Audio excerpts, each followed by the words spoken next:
ఓ సహోదరి ఇంట్లో మరణకీడు కనబడుతుందని చెప్పింది. సరే నేను సంఘం అందరం ఆ ఇంట్లో 3 రోజులు ప్రార్థనలు ప్రకటన చేసి 3 రోజులు కోటాలు అయిపోయి వెళ్ళిపోతున్నాం. వెళ్ళిపోయేటప్పుడు ఆ రాత్రికాల సమయంలో కరెక్ట్గా 2:30-3 ఆ టైంలో ఒక అపవాది ఆ మెడ నిండా సచ్చినోడు పుర్లు అంటే తలలో వేసుకొని బొయ్యికలు వేసుకొని దండ కింద మొత్తం నోరంతా రక్తంతో ఇంట్లోకి రాబోతున్నాడు. అంటే కళ వస్తుందంటే ఈవిడికి. కానీ ఈవిడి అయ్యో అయ్యో ఆయన వస్తుందంట కల్లో.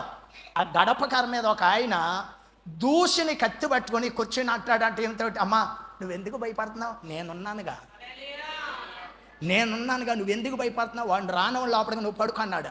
ఈవిడ ఆ కల్లోని అంటాడు అలాగనే చూస్తుందంటే ఏం జరుగుద్దని వాడి దగ్గరకు వచ్చాడంట, కత్తి దూసి కత్తెత్తాడు. అడిగేసావంటే చంపేస్తాను నేను, ఇది నా పిల్లల ఇల్లు, నువ్వు వెనక్కి వెళ్ళిపోమన్నాడు. దండం పెట్టేసి ఆ దేవదూతకి ఆ దెయ్యం వెనక్కి వెళ్ళిపోయిందంట. ఏంటో తెలుసా, అది మరణ దూత.